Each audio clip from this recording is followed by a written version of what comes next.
the Baltimore Ravens. Is this finally the year that they go on a playoff run? Lamar Jackson received 5-year, $260 million contract this offseason, makes him the richest player ever in the game. And when we think about the Ravens and we think about the time that they've had Lamar Jackson, generally it's pretty positive. Wouldn't you agree? Yeah. Over the course of these 5 seasons now, we have an MVP, unanimous MVP in there. Lamar's rushed for over 1,000 yards a few times. It's generally been very good. Baltimore's won 53 games in those 5 years. It's the most wins. Actually, we'll get there in a second. What do you think the Ravens, Jaguars, Browns, and Texans all have in common since 2018? One playoff win?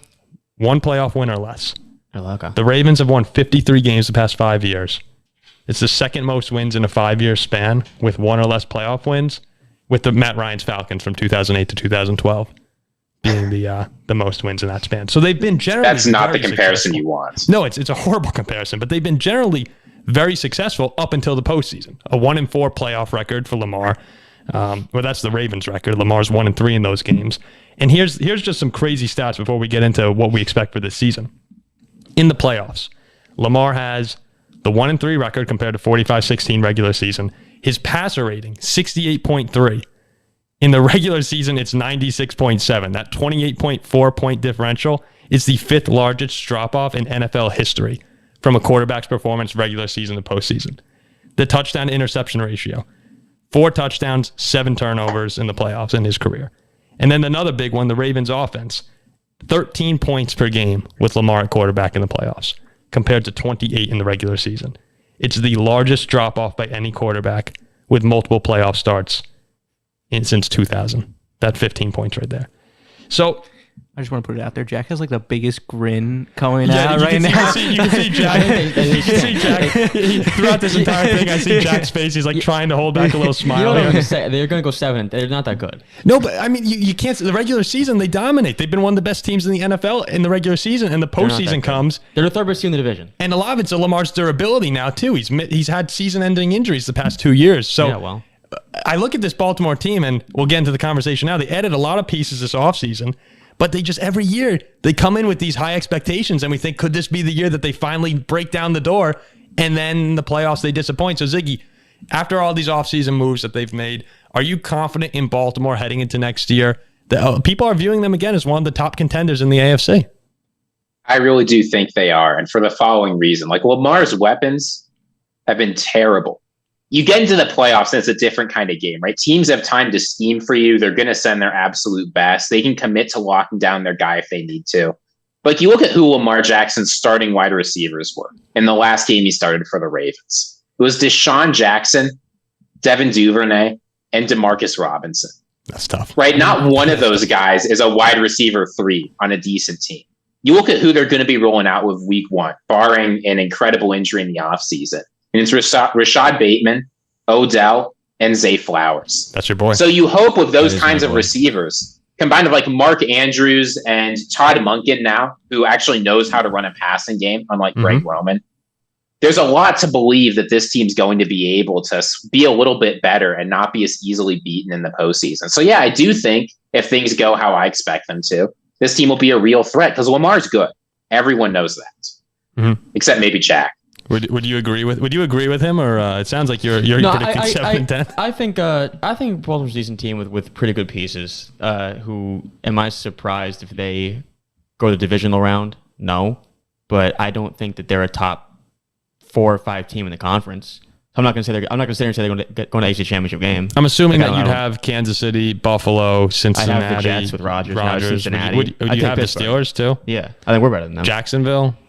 The Chargers, like are those teams? Dolphins. Yeah, those guys all to me are right around, similar with each other. But I don't see Baltimore as a top 5 team in the conference. So barring another MVP level season from Lamar, you don't see them really making much noise. No. Yeah, I mean, if you think it's like the last few seasons, even an MVP year might not be enough, right? When Lamar plays really, really well, they still don't get it done in the postseason. But there's a difference in make the playoffs versus a playoff run. Yeah, and through the AFC, I don't see Baltimore doing that. Well, I think they're a good team. And based on what you were saying right there, Ziggy, a dominant MVP level Lamar season, that gets them the 1 seed. Like we've seen it before. They had the 1 seed in 2019. It was just they choked in the playoffs. They had a goose egg against Tennessee. They didn't score 0, but they really played horribly. So I look at Baltimore and I think, okay, yeah, they finally do have weapons for them. That trio of receivers you just said, you can't blame them. If you trot those 3 guys out there with anyone except maybe Patrick Mahomes, it's going to be tough sledding for the quarterback. I'm excited for them this year. And we mentioned Munken, and I really do think that he's going to... Apparently, their pace of play is one thing they've been emphasizing at practice this year in Baltimore. Last year, I think they had the 4th slowest offense in the league. They had a bunch of delayed game penalties, or at least they were tied for 3rd or something like that in the league in delayed game penalties. So this year, an emphasis has been on, all right, let's speed things up. Let's go, go, go. Apparently, Munken's running around like a wild man. They're getting people to do things. I think it can be very exciting, but I really think it's going to come down to how good Odell Beckham Jr. is.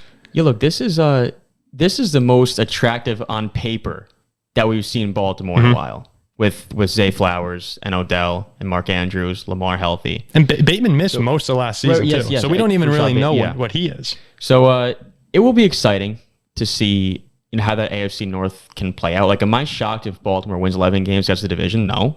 Well, they have the same easy schedule that the Steelers it's and the cream Bengals. puff. It's So- AFC South and NFC West. I see Baltimore as a playoff team, absolutely. Like, AFC Championship game, probably not. Okay. But just to go back for a second, I do think that if you get a healthy, pretty like number 1 receiver, Odell Beckham Jr., that's the first time that Lamar Jackson's really had someone at that level. Yeah. I know Mark Andrews is great, and he plays. He's effectively been their number 1 guy, but he's never really had a true alpha dog at receiver. Marquise Brown was good. We like Hollywood Brown, but he's never had a stud. And I think that if Odell can come in, and he probably won't, because at this point with the injuries and everything, he's getting older. But if Odell's able to flip back the clock for just 1 season, I think it can be really exciting, because Lamar, he's a great passer. He's a better passer than people give him credit for. I mean, I think if Zay Flowers can hit his ceiling and what Baltimore expects him to be, you can argue that he would be better than most number 1s they've had in recent years too. All of them. Sorry, Ziggy, you looked like you wanted to say something. This can wait to the end. It's just like, look, like the pressure's really on for this Baltimore team, right? I worry about how they're going to respond to that, because if you look at the decision makers, right, they sign Lamar to a huge deal. They finally bring in help. But if you're like John Harbaugh, I think you've got to be sweating this out a little bit, right? If things don't go well for them this year, he's getting fired. If you're the GM, I think you've got to be sweating this out. You just made a huge commitment to Lamar. You're overpaying Odell to line him up. Yeah, absolutely. I think if this team doesn't go on a playoff run, if they don't at least win a playoff game this year, things are going to have to change. You would fire John Harbaugh if they lost in the wild card round? When you have a player like Lamar Jackson, right, a guy who can be a unanimous MVP, in 6 seasons, you have to win more than 1 playoff game. You just have to. You probably have to win more than 2 playoff games. And all the excuses are gone. Should. I think the AFC is so good, though. Like, if Baltimore gets the AFC North and hosts a playoff game and loses, that's different where if you get the 5 or the 6 seed and go on the road and lose. Like, if you win the AFC North and you're the 3 or the 4 seed and you host, I don't know, a team like the Chargers or the Dolphins in a wild card round and you lose at home again, it's different than if you're the 6th seed and go on the road to Cincinnati or Buffalo and lose there. Yeah, I mean, well, they've lost 2 home. But it's a results-based league. Yeah, that's what I'm saying. Like, if you lose at home again. Yeah, and then that 2019 team, that was the one where I'm the best team in football for most of the season, and then they just come out and get destroyed by Tennessee. Yeah, they were fantastic. That was a weird loss, but yeah, a sense of urgency definitely needs to be there this season. And Ziggy, were you perhaps going to talk about the Mark Andrews quote that we saw? Go ahead, Paul. So we saw Mark Andrews was talking about Lamar in practice. We were cracking up about this in the group chat. I'm not sure I want to say it, so I'm going to let Paul say it. I'll say it. Yeah, I mean, he was talking about practice. So they were asking him how Lamar's looked this offseason, and Lamar's happy, he has a new contract. And Andrews' exact quote was, "His balls are incredible. He's putting the balls on the money."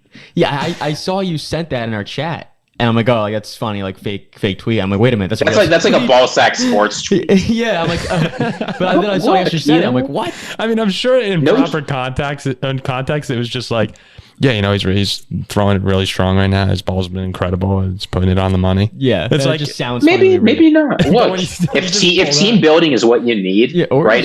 If or Lamar's balls are what's going to make this team come together and finally win a couple playoff games, I see what you did there. You do what it takes. Special connection between those two. You've always been able to see it. It's just some chemistry. If Lamar's balls make this team come together. Well, all right, so there you go. And we'll wrap the Ravens discussion with this. A quick prediction. We haven't done a deep dive into their schedule or anything, but right now, Baltimore, you had to put a prediction. Where do they end this season? What would you guys say? You like wild card loss? Well, so I'm going to biasly say this. We're going to finish ahead of them. So I'd say 9-8, first team out of the playoffs. Oh, first. Okay, yeah. So you don't even have them in. Okay, Ziggy. I think 11-6, lose the division on a tiebreaker, and win 1 or 2 games. They at least make the divisional round.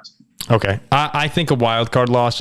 I'm putting Cincinnati still as the division champion, so that would put. I think Baltimore will probably end up with the 5 seed, highest wild card on the road. They'd be the 4, and then that would put them against Jacksonville probably in my mind. That's a winnable playoff game. Man, actually, you know what? I'll have them in the divisional. I think they beat Jacksonville. Go to Kansas City. Go to Kansas City and then have a game there. Well, this is what I mean. If you can't get that done, right, as good as the AFC is, they should be a good enough seed that they won't have to go to Buffalo or Kansas City. You have to win a playoff game this year. There's just no excuse for it. Or else, what are we doing? Lamar's cap hits are going to go up. They should expect to win the division. There's not. Everyone loves the Bengals, but there's not that big a gap between Baltimore and Cincinnati, or Cincinnati and Baltimore for that matter, where you should be just thinking of a wild card. I don't think that you can sit here and hand the Bengals the AFC North. Oh no, you can't. You can't. I do think it's probably correct to predict the Bengals to win, but it's not like when you look at the AFC West right now. Even though the Chargers are good, right, you have to give it to the Chiefs. You have to say the Chiefs. If you told me, I'm picking Cleveland, I'd be like, probably not, but that could happen. You can't hand it to Cincinnati. It's not picking the Raiders. Yes, it's not picking the Raiders. That's a great point. So there you go. Baltimore, this team could, and I hate to say it, could absolutely finish 11-6 and make the play. It wouldn't shock anyone if they were 12-5. Not at all. Yeah, not at all. Very talented team. Just they got to have it come together.